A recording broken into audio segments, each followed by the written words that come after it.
Hi, everyone. My name is Philippe Tifo. I'm the sales director at VoIP.ms, and I'm with Niklas Thorin, the director, strategic partnership and customer solution at VoIPs Training. Today, we will discuss how important the continuous training is important in telecommunication and all the IT world. So, Niklas, please. Absolutely. I'll try to take it from here. All right. Hello, everyone. Nice to be in this webinar. So we do this together as a kind of look at lifelong learning. What is the meaning of learning, especially in this industry? So who am I then? I worked in IT and telecoms since 1994, so quite a bit. The world in telecom and IT has been changing a lot over that time. At the moment, or the last few 20 years, something, I've worked with business development and partnerships because especially in telecom, nobody can live alone. You have to have partners to deliver services of some kind. And that's what I've been doing. So basically, I was around when the internet was new. The first service in Sweden was 1993, so very new. And now no one can live without it. I will come back a bit to that. All right, so I started in 1994. VoIPs Training also started in 1994. And actually the company basically is a part of Ericsson, or was a part of the Ericsson in the beginning. So Ericsson did what all big companies do. They insource, they outsource, they insource, they outsource. So a few guys decided that they basically took a few friends within the company and started an education company, which is still around. In 1994, IT and telecom did everything in their power to stay away from each other. They did move in separate directions. And of course, a lot of reasons for that, but we'll start with that one. And the topic of the day, as it was introduced on LinkedIn, is basically the importance of staff continuous learning. And this is actually what we do at VoIPs Training. We look at who, why, when. And what we see is basically an enormous lack of skills, new emerging changing technologies, and then of course a lot of updating of standards in this business. So we see that it's impossible to work in this industry without education. Probably in the 40s, 50s, you could go from university and survive in an industry for the entire life. And absolutely impossible since the 90s, at least as long as I've lived. So this is why we exist and what we do. And this constant change, everything kind of has moved from where I was in Europe. We had GSM, or today it's called 2G. In the US, it was CDMA. I guess it was in Canada as well. And then basically the world tried to make some kind of standard. And then in the 3G world, basically it was the first global standard. It took some years before the world adapted to it, but that's really the first release of a mobile technology that you can travel with. And then we have 4G and 5G. It doesn't look like a lot, but basically still the industry tried until 3G to keep everything in-house. So the operators, they were making strange applications and stuff that you couldn't buy somewhere else. They tried to kind of introduce internet to these as well, with portals and DOF and a lot of other things that never kind of took off. But basically the world decided, okay, let's see if we can do more. And it looks like it's only kind of 4 releases since 2G in the 90s. So 2G, 3G, 4G, and 5G. But actually, there's a lot more going on under the surface. So basically, this is the latest release from 3GPP that was formed to make this global standard. And this release came out in May. It was done, and basically the release 4.18 is more or less defined at the moment. So we know more or less what it contains, but it will take another year before it actually is set. And the thing here with this standardization kind of committees is to make sure that you can take your phone, travel to anywhere, Africa, South America, Japan, Europe, and you will still have the capability to use it. So no matter what they do, there will be some features that is unique, but some features that is not. Okay, so this is a kind of a complex world. And what we do, actually what we do most of the time, is actually read these 700 pages of documents and try to cook it down and make it comprehensible for people, because it is a lot. It's a lot of information. And our trainers and product developers, as we call them, they actually try to digest this and see what is different, what happened, what's going on, what do you need to know. And then they try to do this in a kind of a format that is possible for people to comprehend. We are not depending on any vendor today. Even if we started as a kind of Ericsson company, we are totally vendor agnostic. So we don't try to put in some features that is unique for some vendor like Nokia, Ericsson. We try to make this as easy as possible for everybody with the same standards. And then who is using these, or have the need to use these different trainings? In the operator world, which we have resided most of the time, from the management side, they need to understand what to say no to when Ericsson or Nokia comes to pitch a solution for them. They need to understand the standard. Even if you're a CEO or company of AT&T, you need to understand basically what is this mobile network. Today is 5G, but they have still the legacy there. They have probably 3G, 4G, and 5G, even as the lights for 3G is kind of turning down everywhere in the world. It's disappearing quickly. But basically, they need to understand what can we do to improve the services we have and what can we add to them. And then we have the product management teams. They need to understand when the management team made the decisions, we will go for this kind of release or this kind of feature. The product team will try to packet that together with the services they have and try to find a solution that is what they have. So they need to know a little bit more. And then you have the project teams that probably need to roll out all of these features and try to plan for that.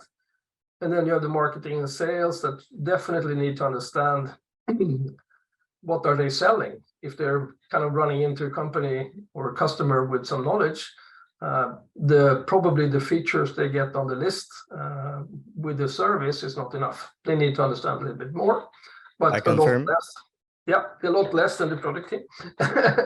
I confirm it's one of the challenges when because as a sales director with my team, the technical learning, the technical knowledge is where it start, where it's end, and like just a little enough knowledge to be able to have a pertinent discussion with your customers, because just knowing the feature list as like a cheat sheet, it's really not enough.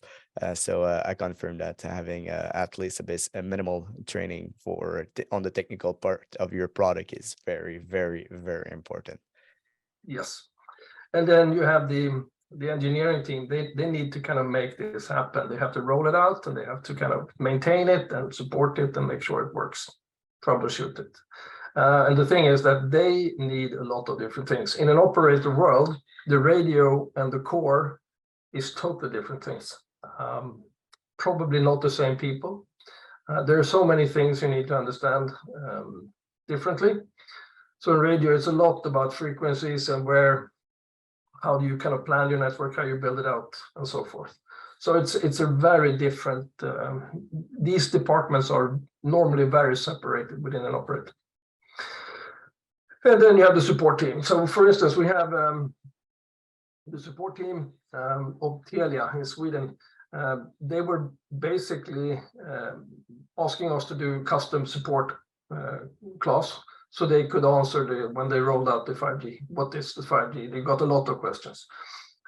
And what happened was, of course, that they could answer 90% of the questions that came in. They didn't need to escalate anything. They didn't need to kind of trouble the engineering departments.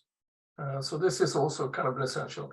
One group of people I didn't put on this is basically new people in an operator world. So if you come from the university directly into an operator world, you are probably an engineer. You take an engineering kind of university, 4th year. You probably got 1 day or half a day of what is a telecom network. That's what you got. And then you're put in kind of in a seat and you should start to work. That never works. Another team is, of course, the business people on top of this chain, on this pyramid. They have no clue what an operator world is. So all of this onboarding on all of these levels happens all the time, and it never changes. Even if the turnover of people or kind of the shifts is very slow in the telecom world compared to other startups and stuff, this is a kind of a slow world. And that was just the 3GPP. So basically, since 2002, when the 3G was released, all the other players or standardization organizations in the world. So ETSI is the European Standardization Organization. IETF is the guys that define what is SIP, for instance, and other applications. And GSMA is also kind of a group of people that try to affect both ETSI and IETF and 3GPP. So we have these 4 organizations that we try to digest down to something that will fit into mobile telecom network today. And basically, that is the hard work in the company. Okay, so the future a little bit. The future is already here. Of course, this is the most common used kind of sentence in the world, but actually it is. So today, IT and telecom is no longer separate things. They are the same. And they are merging very, very fast. So last year we did, for a very big operator in Germany, we did a kind of an upskilling class for the IT staff. They moved 600 people from an internet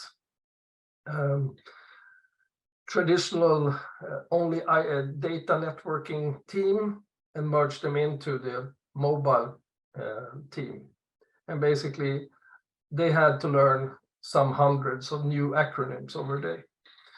So this is happening in all the operators globally. Everything is kind of merging into one network. They don't see them as different things anymore. They are the same.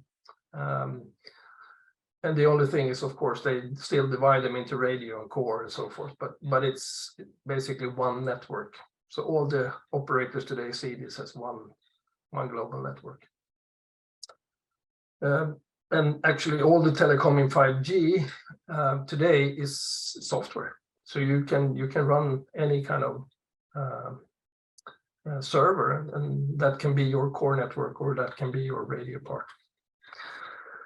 And then, of course, looking into more futures, one of the big driving factors is Industry 4.0. And basically what kind of made this happen is something called private networks. It was introduced already in 4G, but it's really booming, especially in the US, India, and Brazil, because you can basically build your own. There is frequencies that you can use that nobody else can use. In Canada, Europe, and kind of rest of the world, you need to go to a Verizon or to an AT&T and say, I want to build my private network. I want to have this separate from the rest of the world. And why do people build these private networks? Well, they see a lot of benefits in IoT stuff. They see the need of mobility. So before they had everything was static, you could pull a cable or you could use Wi-Fi. That doesn't work anymore because things are moving.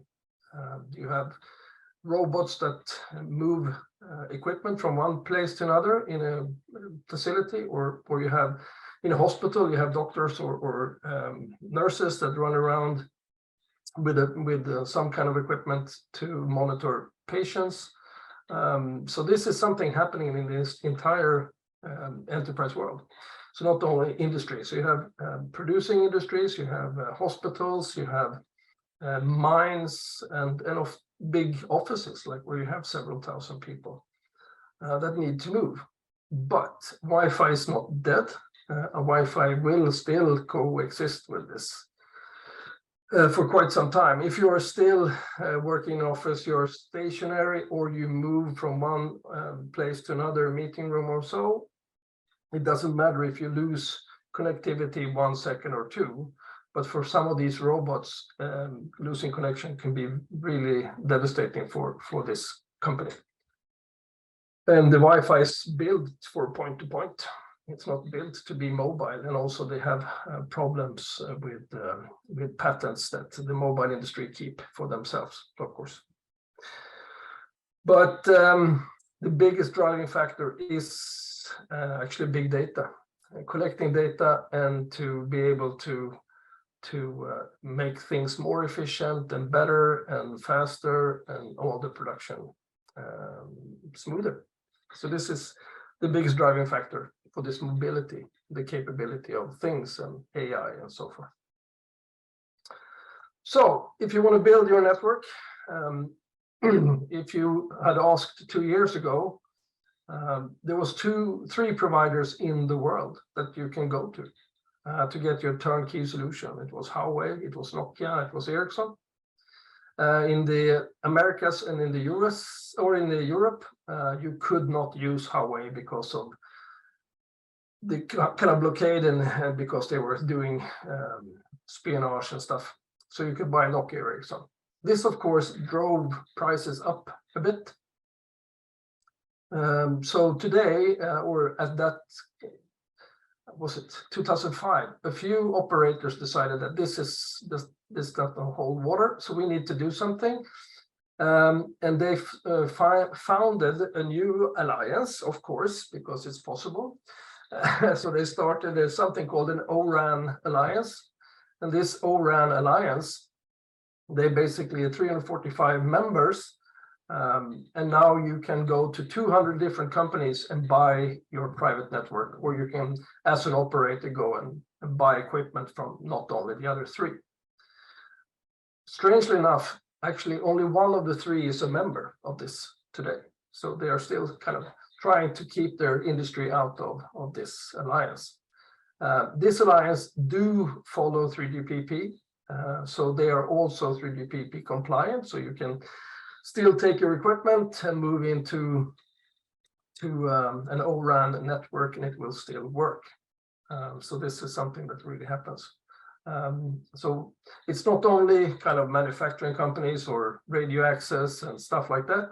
It's companies like Red Hat, Linux, that has implemented everything you need for your 5G into the operating system. So if you have that version, you can go and buy a Raspberry Pi and you can build your own network for $150, something. And then you have your 5G network up and running. If you have some skills, you will probably do it in a few hours. So now you can buy something for $150 instead of $10 million. But I guess nobody will build that one for a professional network, but still, the capability is there. Yeah, but at least on learning and lab side of it's very interesting to know that there's enterprise or even medium-sized businesses can implement in a lab specific environment and being able to replicate that with much more tough equipment, because probably nobody will rely on a Raspberry Pi for production lines that generate millions every hours, but at least just be able to understand and replicate and I think it's very interesting that Yeah. this is available And, now. and if you look at the industry 4.0, there are so many new applications coming up. The driver with AI and stuff. So just to be able, as you say, to lab with it and to play with it and to kind of see how it works. Will it work in this environment? It's kind of really, really good. So today you don't have to have a $1 million network from Ericsson to start to build your applications. You can do it in a very budget kind of way, which is interesting. Which will mean that this industry will explode even more, and we will have to train even more people. Which also kind of the introduction path for enterprises, because the enterprises, they need to know, especially in countries where they have to buy the service from somebody like Verizon or Rogers. They have to understand what are they buying. Sometimes they even take care of the running of the private network. And as I said, they also, as you said, Philip, they still develop their own applications. The biggest private networks today is actually in the car industry. So all the Volkswagen kind of factories run 5G networks today. And I assume that most of the GMs and Fords and stuff do the same. But the lot of people, not the management, the same here, software developers, IT people, networking people, they all have to understand what is this, because it doesn't behave anything like the normal kind of Wi-Fi or Ethernet kind of network you had before. It's something else. There's so many more security parameters, there's SIM cards, there's a gazillion things you need to consider. And if you're a car company, you also have to consider connected cars. How do I build my cars to be able to live in that connected world, which they do? So quite a lot of things suddenly comes on the table for a lot of people. And since this is now kind of open, it will even increase the speed even more. So the learning path and the learning needs in the future will increase even more. You know, you mentioned enterprise company here, but even at not so small businesses, but we VoIPms, one of the sisters company of VoIPms is Tree Nursery, and in the IoT and the 5G and all that, we had to build, because we had million of trees and cedars and plants and like tens of acres. So being able to do the inventory of all that, we had to build antenna and moving antenna on tractors and everything. So, and we're very, very far from the worth net of Volkswagen. So if they are, in fact, so if by comparison, I think this application now has been introduced to even smaller types of businesses because it's now so accessible. It's needed in a lot of industry. I if I can think about, like, when I was younger and I was working at a grocery doing the inventory by counting every pieces one by one into the the shelf. I think this at some point will not exist anymore. This job will not exist anymore. And when somebody gonna take out a product by private 5G network, it's gonna go through the inventories, and immediately we will have the counts on what's in, what's not, and so I think these kinds of application will be widely available and shorter than I thought. Yeah, no, I totally agree. We have the smallest company I know about is actually a company that makes houses, modular houses. So you buy a house, they come and set it up. They have prefabricated it somewhere. I think there are around 30 people in that company, and that factory is running 5G today. So it is already here, even for smaller companies, for sure. So all of this comes up to how do we stay relevant, basically. And we do stay relevant because we have a full-time team of people looking at all these standards and the changes in the industry and try to understand what's going on. But actually, they also meet a lot of customers. And this is kind of equally important, because even if 3GPP implement a lot of things in their standards, they're not always used. So some of the things actually are phased out for the next generation. And also that we need to keep track of, which is good. And then, as I said, the release 18 is already around the corner. The headlines are created. How the communication will work is not done. But one thing that is certain, the satellite world of Elon Musk today will be moved into a 3GPP environment for sure. This is going to happen. If it's his network or someone else's network, we don't know. But it's going to be, satellite will be a part of the this 5G standard, which will eventually turn into 6G when it differs too much from the first release of 5G. And that's how they go from one generation to the next. It's basically adding too much, so it doesn't feels like it's the same thing they started with 5 years or 10 years ago. And these cycles are 10 to 15 years, by the way, so it takes time. And what we do more, we do deliver courses in different ways. Classroom was really where we started. Everything was classrooms. Then everything went online for some way or another. We do still deliver classrooms for big company teams, and also live virtual classroom because of this pandemic. But we actually started quite a long time ago building up this e-learning and online learning because the trend was clear. This is where the world was going. And then the pandemic happened, and now 95% is e-learning for sure. We do something that is really different from all the kind of training companies. We have something, it's a kind of mind mapping method. So you get one of these maps, kind of a big paper with the nodes as squares or antennas, but no text in it. And then you fill out the text together with the teacher. So basically, we know people that still go back and look what they learned for 2G back in the 90s to see, okay, how this did this work. And by the way, 2G networks is still here in Europe, and basically everything IoT is still 2G. So they will kind of continue. It's the water meters or power meters and stuff you have in your home. They're all 2G based, which means that that network will survive for some time still. But the 3G is not. And then, of course, we have a catalog of stuff. And then, of course, we have expertise, tools, and measurements. We measure what we teach.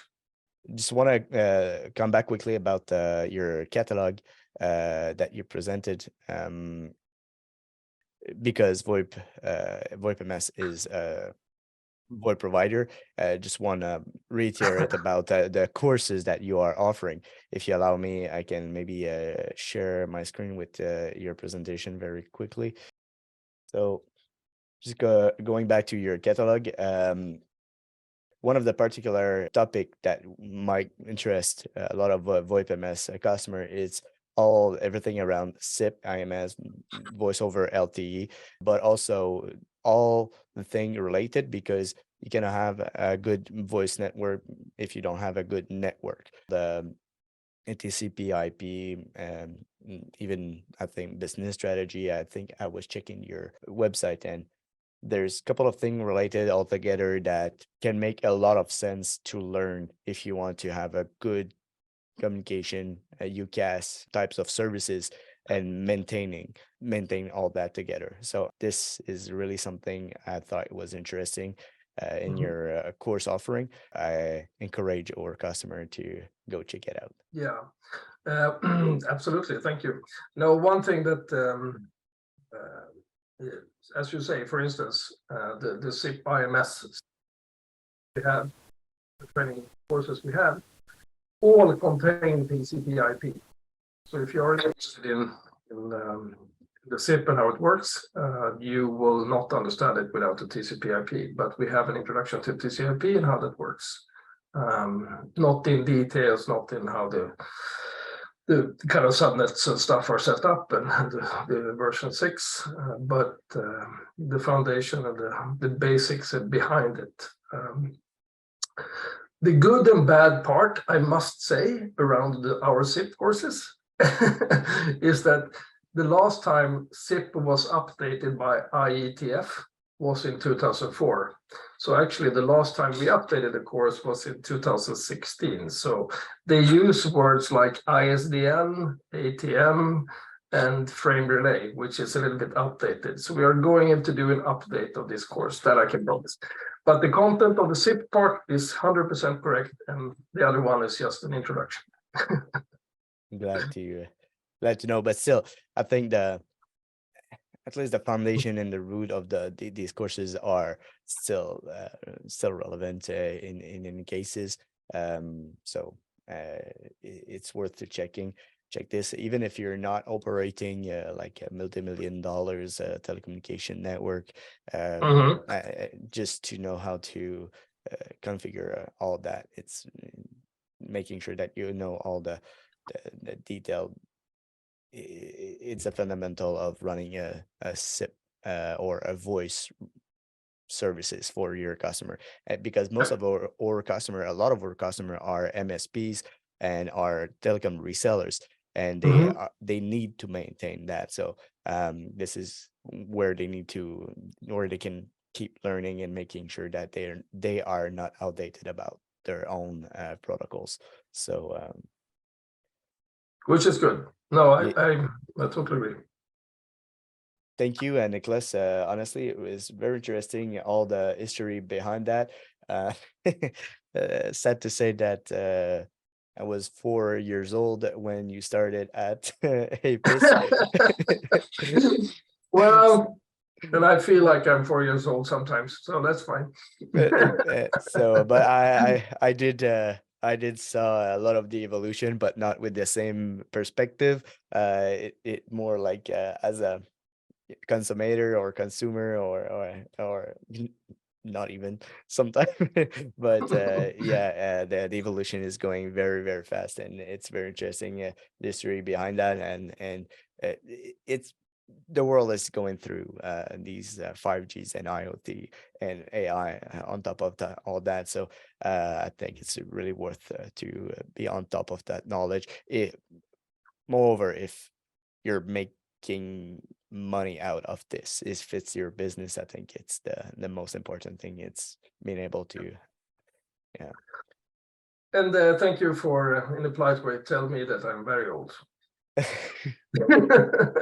Sorry, not meant to do that. It was really Not to worry, don't worry. Okay. So a little bit about VoIP.ms. For the one who don't know VoIPms, VoIPms is a Montreal-based voice over IP VoIP provider founded in 2007. So this year is our 15th anniversaries. We provide a vast range of telephony features, from the SIP drawing to the hosted PBX, to conferences, to even if you want, we have some types of provisioning capabilities with our APIs. There's different added value services that we offer on top of just simple SIP trunking services. We offer phone number DIDs in more than 1,500 rate center in North America, and also in more than 60 countries internationally. We offer termination in more than 125 countries, and SMS, MMS, as I already mentioned. So VoIPms is between the line of a simple SIP trunk provider to UCaaS and a hosted PBX. It's a little bit how you want it, because you will understand in a second. Just before I'm starting, just a little glance of our pricing. VoIPms is prepaid, pay as you go, and fully contractless. And we offer free porting in Canada and United States, not in Sweden or in Europe yet. So it's gonna arrive at some point, I guess, but not yet.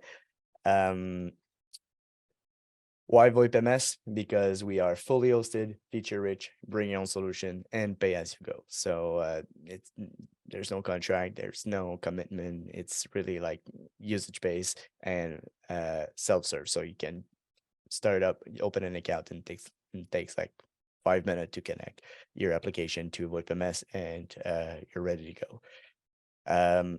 Speaking of application or partners, so VoIPms is a bring your own solution or bring your own device.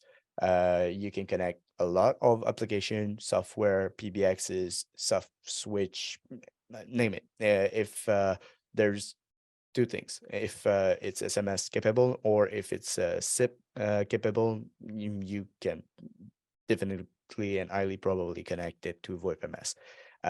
This is just a glance of all the partner that we have in the industry. We are certified by all these partner there.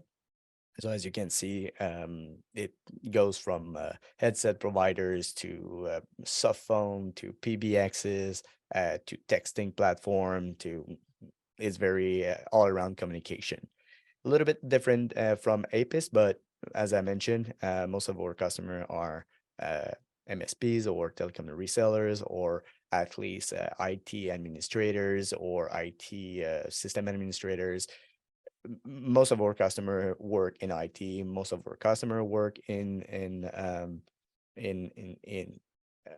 have a IT job or in some ways. So they must continue to learn how to leverage all those services and all those protocol.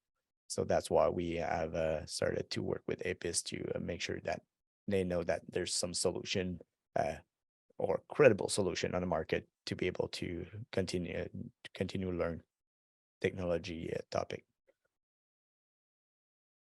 A little bit about our feature. I was mentioning, we are a hosted PBX. So if you decide to use us as a hosted PBX platform, there's just a little glance about what we can offer. It's really like everything a good PBX can offer. It's completely web-based, so you can manage all these features directly from your browser. You don't need to call anybody. You don't need to open a ticket or whatsoever. You can just simply go on your account at VoIP.ms and start building your perfect your desired phone system. Um, there's a lot of option there, but if you have some feature, like specific feature, if I go back to this slide here, I don't know, you want to have like Xcali here, one of our partners is offering omni-channel capability, so they connect WhatsApp, your voice services, your SMS, and your Facebook, and uh, whatever other chat that you can have. And if you want to enable that in one platform, then you should use Xcali. That's one of the partner that had on top of what we are offering. If you have a simple phone system, not so simple, but if you have a phone dedicated service and you want to connect endpoint directly to VoIPms, then you can simply leverage our hosted features. So it's really depending on the complexity of your phone system where you want to add services on top of it, where it start, where it's end, and I think you will find what you need working with VoIPms. Either it's complex or very minimal. We have some customer with only like using cell phone for all their employees. We just started working with a company in Quebec um, that have 55 branch offices, and they get rid of all the phone, all the devices. They just use VoIPms directly with cell phone, and other have really complex call center solution with 200 agents, and then they will use additional or third party solution like PBXs, third party PBXs to add the value on top of our SIP trunking. So depending your needs, you will find what you want with VoIPms. Um, Speaking of SIP trunking, um,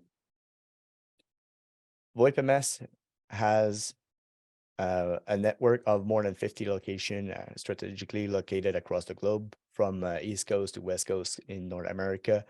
Uh, there's a lot of connection point, but also in France, Amsterdam, United Kingdom, and Sydney, Australia.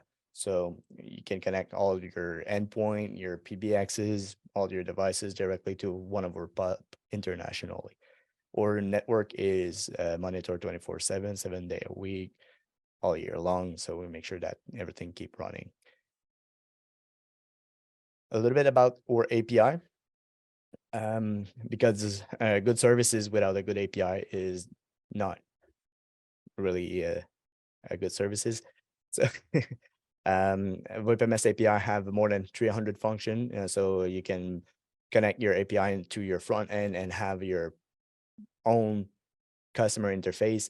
You can buy the IDs, you can send SMS, you can and authenticate endpoint, you can retrieve your voicemail, you can also start process through the APIs, you can fully manage all the features, do all your reporting that you need, everything through the API. At some point, if you integrate or API from A to C, you could not even need to go back in your VoIPms account anymore, but that's not really the goal. But still, it could be the result of implementing all or API.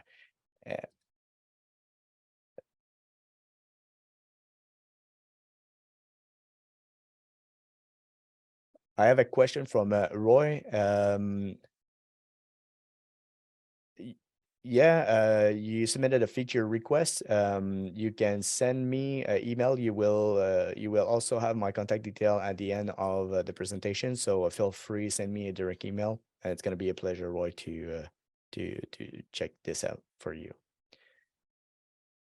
So next, about our business model.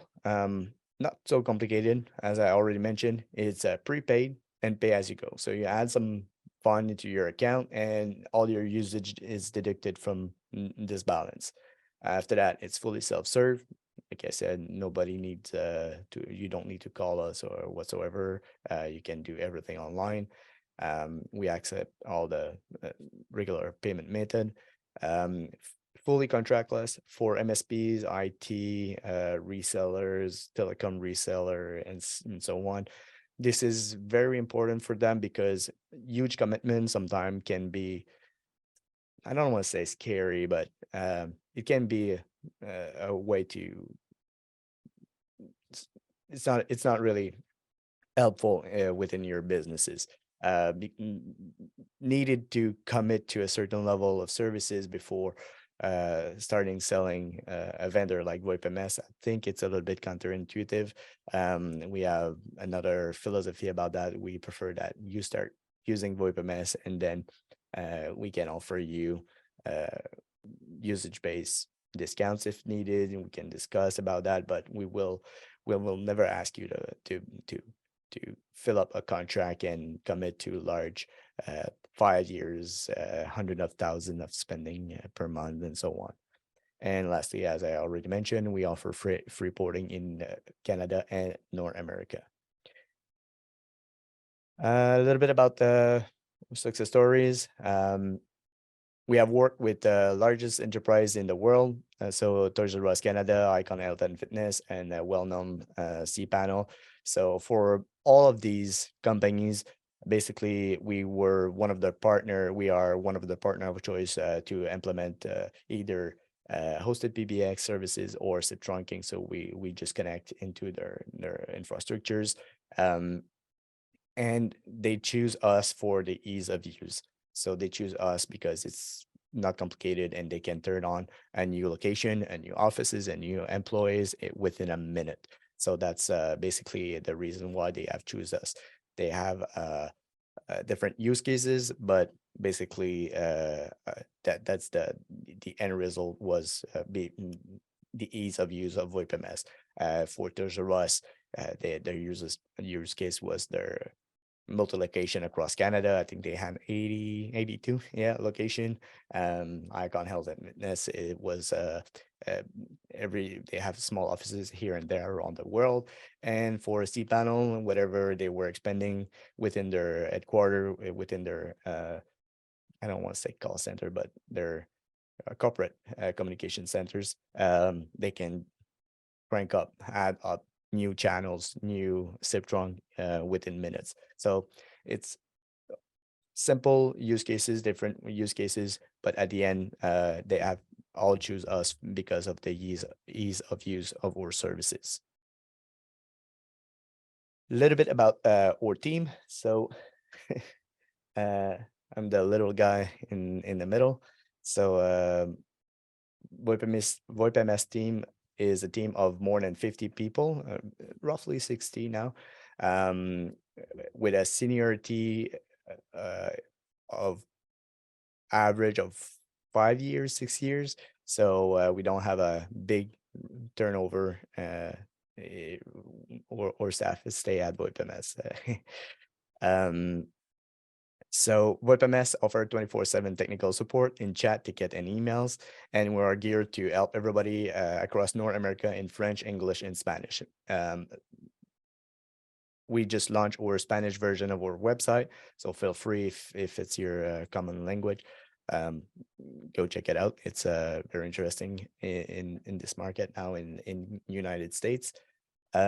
We also offer a very large knowledge base, wiki.voip.ms, a ton of tutorials on YouTube, and we have a large Facebook community group. So a lot of our customers just helping each other's whenever they want to implement a specific solution or specific setup, and they just want to know which feature goes where and that, and they express creativity. It's really fun to see that Facebook community group. So have your seat there. I think it's just being a observer. It's always nice to see. A little bit about our partnership with APIS. We have generated a promo code for APIS. So if you sign up with VoIP.ms today, you can use a promo code APIS. You will get a $10 bonus on your first deposit. It's available for all type of customer, business, residential, and resellers. So feel free to use that. And lastly, my contact detail, feel free to send me an email. If you want, you can scan that QR code there. Will lead you to my contact details. Feel free to send me an email or call me whenever it's needed. So Roy, here you go. You can send me an email about your feature request, and I will make sure to prompt reply or make sure that somebody is replying to you about it. That's pretty much it for me. Either very clear or very unclear. So I think that's pretty much it. That's perfect. Okay. So great. Niklas, thanks for your time today. It's very appreciated. I hope we will have the chance to continue this partnership much further. And I hope, what time it is right now? Oh, it's 5 o'clock in the evening. Yeah. Pushing a bit of it. I was about to say, I hope it's not too late. No. Being European time, I have to work with both Asia and North America, so it could be long days. That's fine. Perfect. So Niklas, enjoy your evening. I'll enjoy my day. Excellent. Thank you, and Thank have a you. good day. Bye-bye. Goodbye.